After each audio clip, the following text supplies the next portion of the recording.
everyday makeup, which is actually the makeup I started wearing maybe 4 days ago.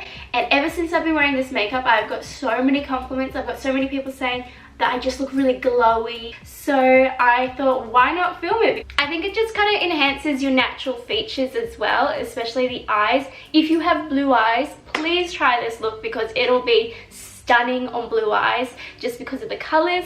If you've got green eyes like me or brown eyes, it'll still look really pretty, but blue eyes, I really want to know how it turns out on blue eyes. I'll probably stick to this look for a little while, but yeah, if you guys would like to see how I do this natural everyday kind of really glowy makeup, keep watching. Don't forget to ring the notification bell and subscribe so you're updated when I upload, and follow me on Instagram. I'll link it all below, and that's where I update absolutely everything. So yeah, let's jump right into the tutorial. Okay, so I've just gotten out the shower, so I'm gonna push my hair back so it's out of my face.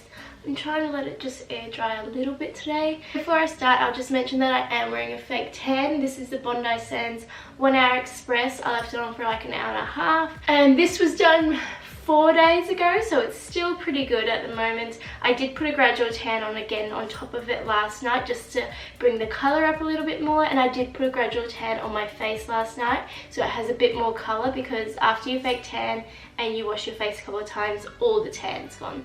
So every now and again I always apply a gradual tan and it'll just bring the colour back. To start off with the face, I'm actually going to be using this vitamin C skin booster but from the Body Shop. It's like a primer but it's not a primer at the same time. I'm just using a really small amount because this goes a long way, and I put it around the outside of my face first and then I apply it in the middle. It does make your skin feel super soft, but I'm not 100% sure if I actually like using this under makeup or not. So I'm still kind of trialing it out. So we're going to start off with our eyes, and I'm just getting a concealer. I'm going to apply that all over my eyelids, and this is going to work as a base. I'm just going to grab this really pretty shimmery bronze colour, and we're going to just pat that all over our eyelid, and it is so beautiful. It is so pigmented. I love it. If you had blue eyes, this colour would look beautiful because it would really just enhance your eyes. Now, grabbing a fluffy blending brush, I'm going to go ahead and take this light brown. So I'm just bringing that through my crease, and I'm going right into the inner corner as well.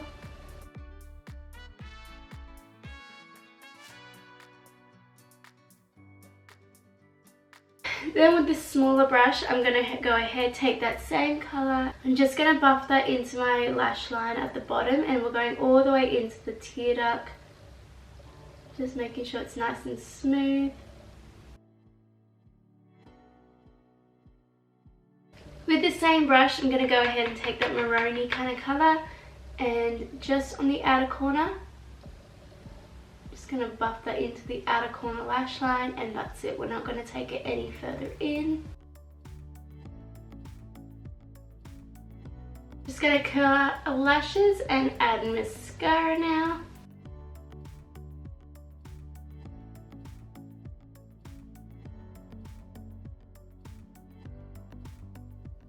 When I do mascara, I do use 2 different mascaras, and I just layer them on top of each other until I get the intensity that I like. So once I finish that, I'm grabbing this dark brown eyeshadow, and I'm grabbing it on a flat brush like this. I'm just going to dab the tip in. This one is very pigmented, so I just tap it off a little bit, and I just press that onto my bottom lash line where my eyelashes are. And this gives the illusion that your actual eyelashes are a lot thicker than what they are. But all I'm doing is like pressing it along the line where my lashes are. And then we're going to go ahead with foundation, and I'm using my Estee Lauder Double Wear because this is the best foundation ever.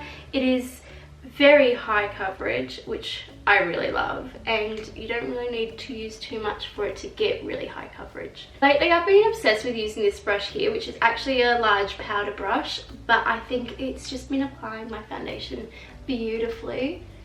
So I just use it in circular motions. And see how nicely that blends it into my skin? It's been giving a really beautiful finish. So I always put my foundation on the back of my hand and then I dip the brush as I go, especially because this one does tend to dry very quickly.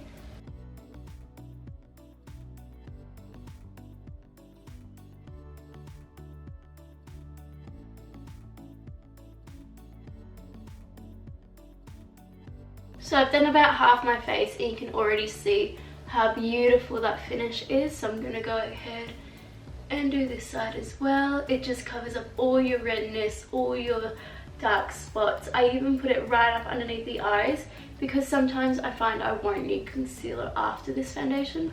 So now I'm going to go ahead with my Maybelline Instant Age Rewind and I'm just going to apply this underneath my eyes like so.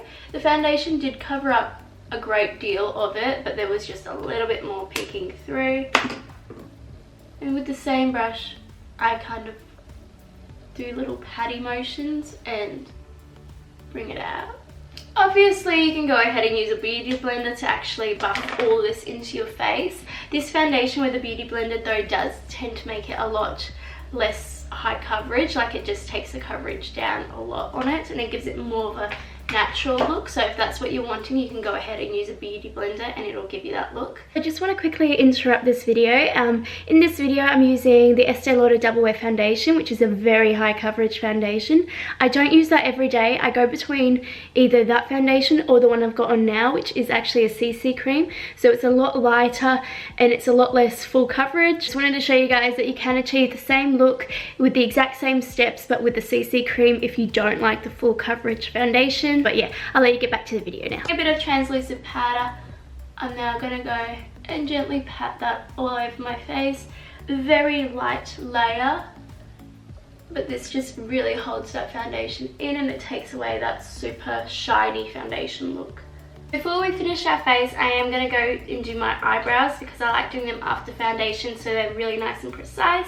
I'm going to be using the angled brush that I use for underneath my eyes and I am going to be using that same dark brown eyeshadow. I got this eyeshadow specifically so I could do my eyebrows with it because it was a really nice dark brown without any shimmer, or it didn't throw too much red like some dark browns tend to do. So when I do my eyebrows, I just lightly outline the natural shape of them because I do like my natural eyebrows a lot. And I fill in this little inner corner because the hair is a lot thinner, but I do it with a very light hand and that's it. And I like to set my eyebrows all the time. All I use is a clear mascara and I will brush it through the hairs and that'll keep them in place all day. Also going to go ahead and add our bottom mascara. I like to do this after foundation so when I do the foundation I can get really nice and close, whereas if I've got mascara on I don't want to get too close because I might end up smudging it all. So I like to do it afterwards and just a very small amount of mascara on those bottom lashes. So on my face I'm going to be using this bronzer here and I'm just taking that in my fan brush. Tap off the excess so we're not overdoing it. I'm doing it with a very light hand. I'm not going to fully try and sculpt my face. I want a very nice natural kind of sun-kissed look. So I'm just lightly dusting it down my cheeks, over my hairline. Not just your forehead, your whole hairline needs it.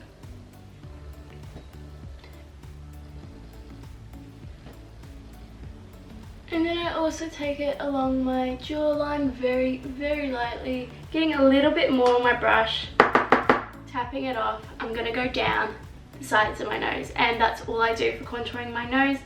Even though it's super simple, it does still give a really nice effect. So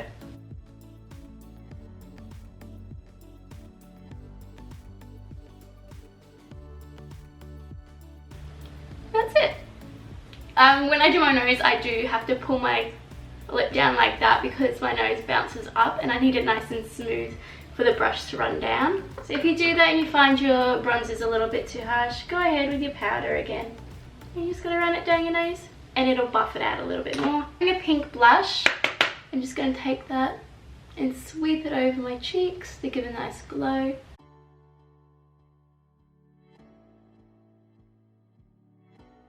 And I like to also place it a little bit on my nose. the cat just came and sat on my lap, so you are distracting. But you're so cute. Look at her. Look at this little sweetheart. Okay, you can sit on my lap again. Okay, going back and taking a flat eyeshadow brush, I'm taking this really nice kind of pearlescent shade and using that as a highlighter. This is an eyeshadow, and I have this tendency to always use eyeshadows as my highlighter because I can find better shades than I can when I'm looking just for a highlighter. I'm also going to apply that right in the inner corner. I'm just patting it on, and that makes my eyes look way more awake just instantly. Also going to go ahead, take my fan brush, run it through the eyeshadow because it is quite a long eyeshadow, and use that as a cheek highlighter. That way it's all flowing and blending. With my finger, I've just got a little bit on the end, and I'm going to do my nose, just that little tip, very lightly. So I'm going to quickly go dry my hair, finish my coffee, and then I'll come back to do my lips because I'm not doing my lips before my coffee's done. Okay, so I'm back. I just quickly did my hair, and I did realize my hat is casting a shadow over my face, so I might see if I can take it off. It doesn't look like it's ruined my hair, so we'll just leave that off for now, but I will probably put that on later. So lipstick I'm going to be wearing today is Primrose by Smashpox. It's a little bit more orangey brown than I would usually wear, but because I'm wearing such a dark colour, I thought pink might be too much. Alright, so this is the final look. I feel like my hair looks really flat, so I am going to put my hat back on because I thought it looked quite cute with the braids and everything. Let me know if you want to see how I did this hairstyle with super short hair. But this is the final look. This hat kind of reminds me of like a little train conductor. But yeah, this is the final look. I hope you guys enjoyed this tutorial. I hope it was helpful. Let me know what you think in the comments below. Don't forget to hit the notification bell so you get updates. And I'll see you guys in the next video. Bye!